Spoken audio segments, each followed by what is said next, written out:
What's the number one challenge for businesses today? Workforce development, attracting, recruiting, and retaining people. And that's why we created this podcast, designed for the frustrated CEO, the under-resourced recruiter, or the overworked manager, to give you the tools to tackle those WTF moments. It's time to open another Workforce Therapy File. Welcome back to Workforce Therapy Files. Molly Ricketts here with my two good buddies, Jamie and Jason. Hello, everyone. What was that? We're on case file number 22. Yes. And today we have a great person with us for this case file 22, Miss Amy Rudy. Hello. Glad to be here. Thanks for inviting me in. We're so glad to have you. Thanks. Yeah, thanks. We were going to say that at the same time. We're so glad to have you. I thought you were going to do it again. Dang it. Next time. So we're going to talk a little bit about, not a little, a lot, about workforce development and the skills gap, which we kind of touched on last episode a little bit about scaling up and staying relevant in your industry or field or growing your knowledge, skills, and abilities in a different industry, and the resilience of what all of that means and being agile in this future of work that we're experiencing, and what it means for the rest of 25. And what was your theory for the Jetsons? 10 years, Jason? 10 years we'll be living in the Jetsons, yeah. Yeah. Amy? Mhm. I think we're right on. I've kind of been watching it happening, so I would agree. Just my robot doesn't float around the house yet, but it does clean the floor pretty well. So yeah, we're getting there. And Yeah. Amy, you have particular skills, and tell us about a little bit about your background. So thanks for asking. So I work in sales and sales management. So the name of my company is Impact Sales Systems. We work with business owners and their sales teams on the behaviors behind selling. So normally solely closely held businesses are those people where they are selling what's between their ears more than a commodity. Mm-hmm. So Services and knowledge, yeah. Services, it could be manufacturing, it could be people that are selling something that's commoditized. However, the level of service or the advice or whatever around that is what differentiates them. Things that you shouldn't be competing on price, but often people find themselves competing on price. I think it's interesting to hear you describe what you do because I experience you as almost like a life coach. Wow. Like, I think that you've got this whole, like, here's how you do business, not just sales. And I think it's really fascinating to see how you take that and you've figured out this is your gig. Well, I really appreciate you saying that, but I'm pretty sure nobody wants me being their life coach. I'm still trying to figure that out myself. However, because I work with solely closely held businesses, it's amazing how closely tied the performance of a company gets to that business owner. So if the company is struggling, it's amazing how that will tuck into that business owner and the way they lead and the decisions they make. So it's not unusual that we're not uncovering some of those issues as well. So because startups, sales are the business. Oh, right. I mean, very often, right? Nothing happens around here till somebody sells something, which comes off not great sometimes. But at the end of the day, we're selling what this company produces or how we produce it, and so sales is tied heavily to that. Mm-hmm. Do you find that with an organization that started with a single person, and then when that person begins to exit out or transition out, that leaves a huge gap?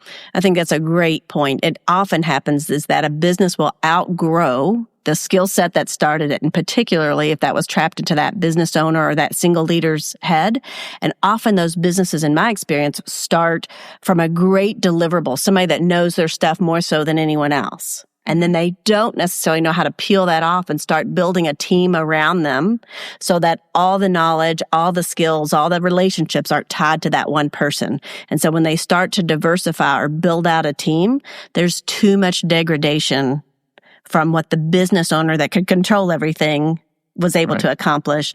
And so it just loses its shape, and then it'll do well for a while they're keeping up with the inertia that required them to grow. It's amazing how often they'll cave back in on themselves.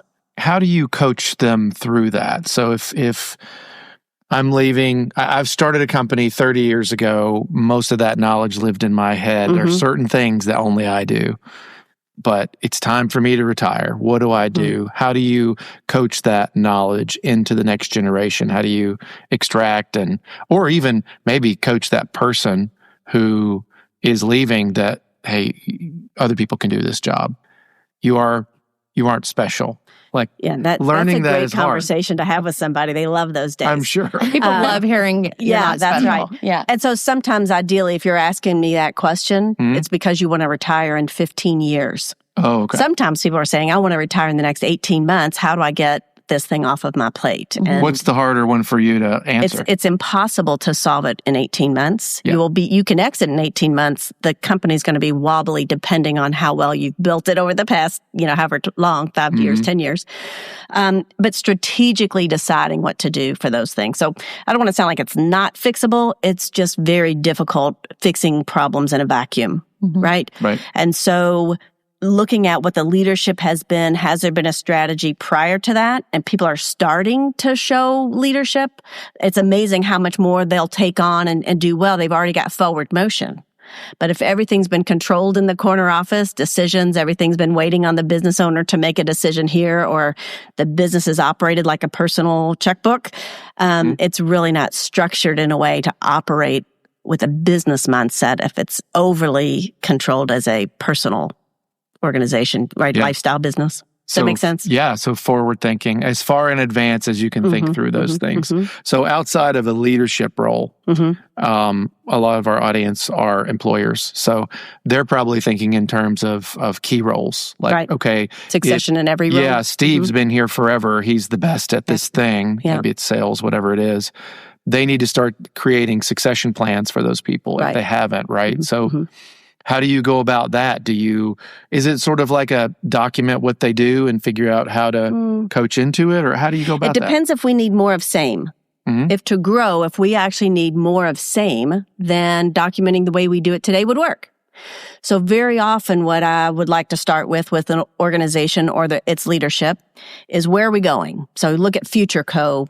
as a descriptor, right? Future code generates how much revenue, handling how much volume. Is it more of same or is it different? Does it have to be able to go faster? Is it operating with more complex problems?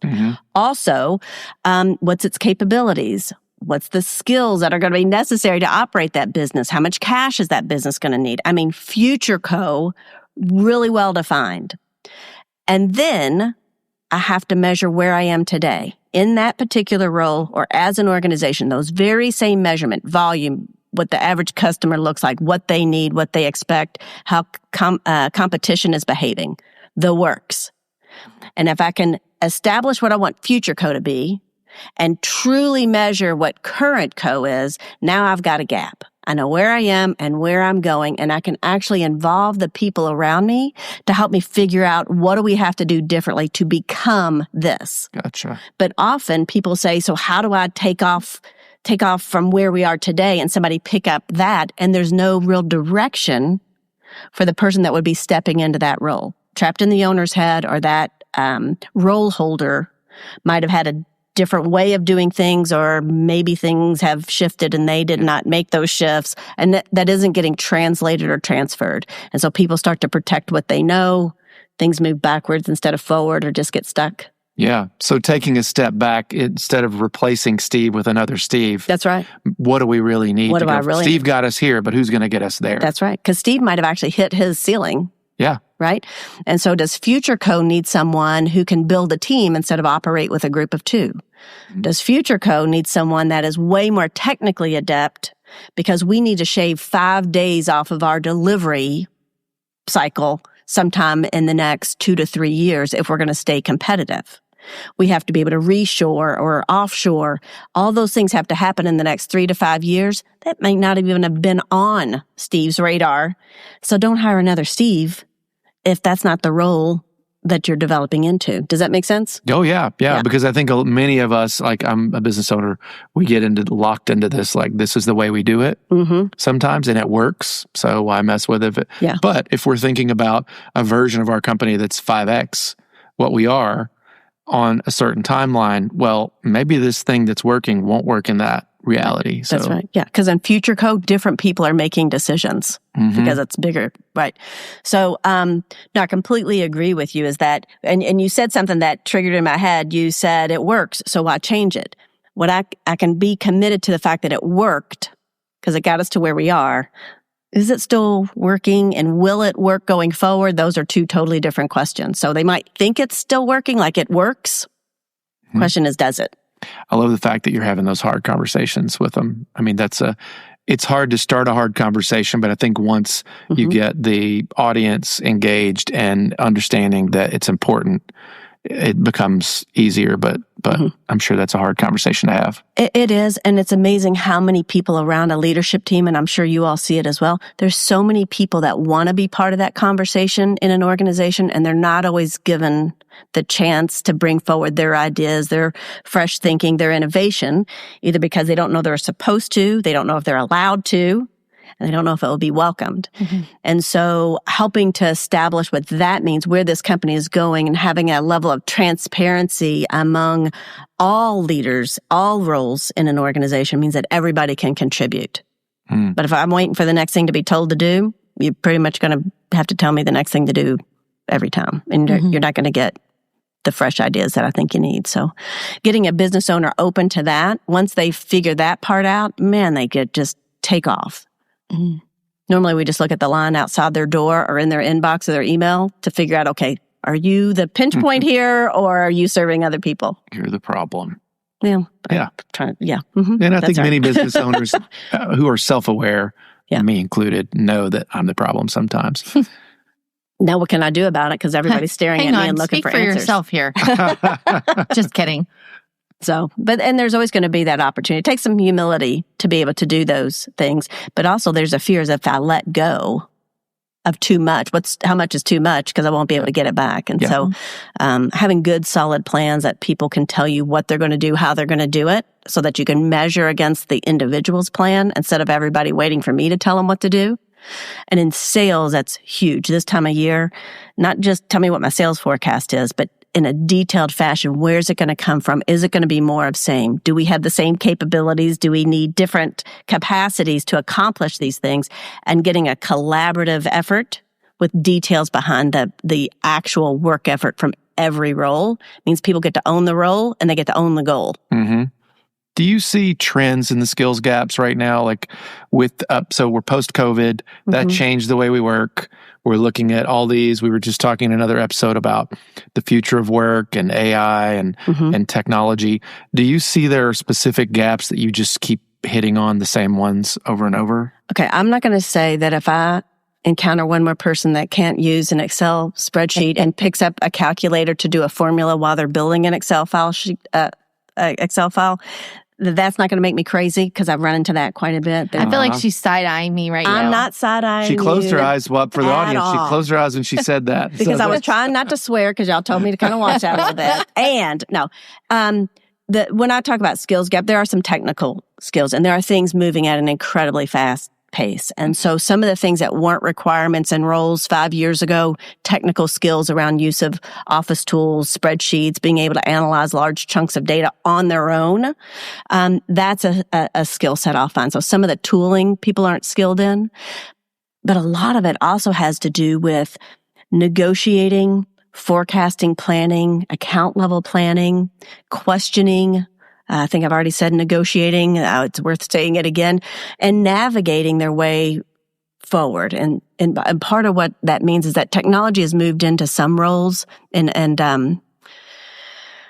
some of the tooling for sales roles. And it's amazing how often I see salespeople back off waiting for leads to be generated by a marketing machine instead of going out and initiating voice-to-voice and person-to-person contacts, developing a network that can make introductions, leaving messages hoping that somebody will call them back, or worse yet, just send them an email. I own a marketing agency, and so that is that's a common conversation. And we have to honestly say sometimes, like, there's only so much that marketing machine can do. That's right. You still have to go out and have those conversations and make the sale. Depending on the industry, I often feel like there's a ratio that says an excellent marketing machine is going to create X percentage of your leads. For every one lead that your website might produce or your marketing process might produce, there's probably at least 3 to 10 more that would come from the network of being out there and the people that you're already talking to. So that's a bit of a breakdown. And especially if there's an advisory piece, like you're problem solving for a business, hand-to-hand combat is supported by marketing. It doesn't replace the need for a salesperson to pick up the phone to say, these are the types of issues that people have when they need our help. Are you having those types of issues? Mm-hmm. So marketing, at its best, can ask a rhetorical question. It can plant seeds. Is that a fair way to say that without being insulting? Yeah. Salespeople have to explore it, which means they got to understand the business of their prospect as well as they understand their own business. Right. Yeah. So there's a skills gap. So is that the greatest skills gap that you see in your industry and knowledge base of sales? And it's fixable. Yeah, I would say it's hard to say because it depends on the industry. However, understanding how businesses make money and what those issues are, like how the problem you solve is showing up in your prospect's business. Is it showing up in front of their customers? Is it causing them to spend more money on their talent? Are they having to carry a lot more inventory? What's the problem you solve and where does that show up on their P&L? That's a big part of it. What I think solves it is, as business owners, the skills gap there is that sometimes business owners don't develop that talent in their staff. They don't teach them how to think like a business owner. They don't share their own P&L. They don't help them understand how to be a decision maker. Does that make sense to you? Yeah. Yeah. So I could go on, and I hope So I'm not rambling. rewinding to the hire of that person instead of like developing the skills. Do you think, what are the opportunities around writing a good job description or interview processes that kind of call out those things that you say are gaps? I think that's great. And you all, Molly and team in particular that I've gotten to work with, they write an excellent job description. It's amazing how often business owners may not know all the skills they need or what's going to be different. They write a job description off of a shift of an old version, as opposed to, now, what do you actually need today and what do you need in the next 3 years? Often I'll walk my clients through a process where we are looking at truly what are the skill sets you need. And I mean, there might be a list of 40 things there that they need to be able to negotiate, forecast, disqualify, some things that they may not have had to do in the past. What are the requirements of skills and why are those things important? What's the experience that we would like them to bring into our organization, much less into this role? Are they used to selling things at this price point and so forth? Often there's a mindset that needs to be present. If somebody's going to sell into a C-suite, do they feel like they're able to talk at that C-suite level? So there's several things, several other categories. But often business owners aren't looking at it that way. It's like, I'm a great salesperson, just watch me. And so they don't know how to dissect whether or not somebody can be effective in the role, identify the gaps so that on day one, when I hire someone that I think is best in class, where do I take them next? And what were the gaps in their hire? I've never seen the 100% fit. There's always something to develop. They've not had the experience negotiating things or doing outbound prospecting or public speaking. How do I create those opportunities to close that skill gap, talent gap, and even mindset as quickly as possible? How hard do you think the companies that you work with, how hard is it for them to define what success looks like for the people that they are adding to the mix? Because I think it's easy to identify, or easier, it's not easy, easier to identify the skills that go into doing it, but understanding what it's accountable for, what it's meant to deliver. Sure. So how have they demonstrated those skills and how they're going to have to demonstrate those skills here? So that should be in the interview. Yeah, absolutely. Sure. So if leaders are directionless, meaning we just want to be, 2 times larger than we are today or make 150% of where we are today, they haven't really broken down perhaps what it takes to be successful in that role. Sometimes they don't take the time to inspect how people are performing. They're only operating off of the dashboard, so they're not watching the behaviors of how someone plans their week, what goes into the conversation. Are they boxing people in with questions, or are they really drawing out real information? Do they make themselves sound like a traditional salesperson, which is going to be turned away at the door? Or do they walk in the door to sound like an advisor and ask real tough questions? Yeah. Does that make sense? Yeah. I think sales roles, a good salesperson is one of the most magical creatures you can find because they have all those things. They're consultants. They're analytical. They can build spreadsheets. They can analyze data. They have to know the product in and out. They have emotional intelligence, all those things. I have struggled personally hiring salespeople because I think they do Jedi mind tricks on me when I'm, and I don't ask the right questions. I lead them a little too much. Hey, are you good? How are you with people? I'm great with people. Yeah. What are they going to say? Yeah. Leading the witness is what we call that, right? I'm just setting them up. And they're knocking them down. I'm like, you're hired. You're amazing. And then they wish that every prospect was as easy as you. Let's just say. Yeah, right. They're like, this guy. Yeah. So that's the trap that personally I get stuck in. And having talked to a lot of other business owners that hire sales roles, right, they all say, "Oh gosh, I get sold in the interview, and then they're not what I thought." Or, and me, I'm one of these people too. The business owner, or the manager doesn't develop them to the gaps. The point of this conversation. Right. So, what advice would you have on the front end for someone interviewing a sales role? Stop validating yourself. Let them validate themselves. And it's not that you shouldn't be transparent, but very often we're trying to sell a potential employee on a job, and we're not asking them to see, is it really the right fit? So I think the hiring process should come across and be way more mutual. It's a mutual selection. And so establishing that expectation, being incredibly transparent about what condition the company is in right now. If it's got some weaknesses, if it's growing really fast and we're experiencing a ton of change, they need to know that. If we believe that we're the biggest, baddest thing in the marketplace and competition's coming for us, but if we beat them to the door, we win every time. Who are we? Explain that to the person we're hiring. Define the skills that are necessary to build that company, and then interview around those things. Can you demonstrate for me a time when you were able to, or how would you handle this situation? It's okay to ask people to bring examples of how they would plan their week, if that is something that's going to be necessary, if they're going to be a remote salesperson. So I think that transparency, sometimes business owners will oversell and undertrain.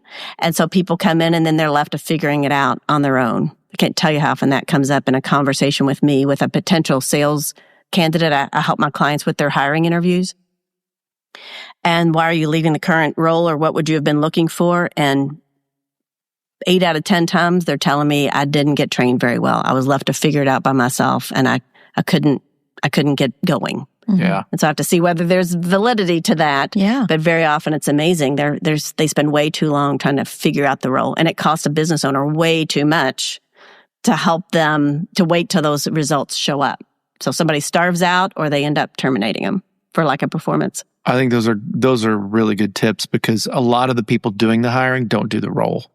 So they don't know exactly what to ask. That's right. And they may have had that role before, and then that role left, so they don't have that resource to ask, well, how do I hire this person, or what am I looking for in this role? That's right. Right. Yeah. There's another piece to that is, how is somebody driven, and whether compensation is going to drive behaviors. It also astonishes me how long some owners and leaders will take to start talking about earning potential in a role, particularly in a sales role. And then they've spent a ton of time, and then they're upside down on what the compensation needs to look like, or the cost of the product or service does not match what this person's earnings needs or potential. I think it's a first conversation point to make, earning potential 100%. In the role. So I have a question. When you think about where this role is today in every industry, and the skills gap that we're currently experiencing and new opportunities that we see, as we're continuing on with this overarching theme of the future of workforce, how do you see sales changing the skill set of a salesperson in an organization? And what does that look like? I think strategic mindset, activities, and those things are way on the forefront, as opposed to y'all go out and sell something and then we'll deliver it, which they might have been able to get away with. So the skill set that is a requirement is where the sales team should become a stronger advisor to the leadership in the organization, more collaboration to where we're figuring out, is what we're selling what we actually make money on, and how is competition responding. So the skills gap very often is in those leadership seats, and I say that with a little hesitancy, is that do they really know how to build a team of leaders who will bring forward, this is where we're going, this is how we're going to get there, these are the resources I believe are necessary to get there. If we do this, these are the outcomes. Being held accountable to the detailed activities and know what those things look like. Rely a little less on automation to do all the work. It is a tool. It is not an answer. And those are the types of things that I'm looking for. Does that make sense? Yeah. Okay. Love it. All right. Well, anything you'd like to add? Is there anything as we wrap up the episode that you feel like the audience should hear? Or? Good luck. No, just kidding. It is a lot. And so as business owners, things are moving for all of us faster than they ever have. See if there isn't an opportunity to outpace your competition by starting to look further forward than they do, and get aggressive and get your salespeople to give you a plan on how they're going to get there. And if they develop the plan, they can own the plan and they can own the results. You'll get there faster if you've got people on board with the plan. Shameless plug for your company. Tell us the name. How do we get there? Where do we find you? Sure, thanks. There's no shame here. Impact Sales Systems. So we work with business owners and their sales teams, actually contracting to a result. You can find us at impactsalessystems.com. Well, thank you for being here. And we're going to put your contact information in the show notes. Great. Thanks. Love to talk to you. All right. Absolutely. Jimmy, close that file. Did you just say Jimmy? Jimmy. Thanks for listening to the Workforce Therapy Files. We hope you learned something new, and we're thankful for the time that you spent with us today. If there's a topic you'd like us to discuss, reach out to us. Our contact information's listed in the show notes. Until next time, keep your head up.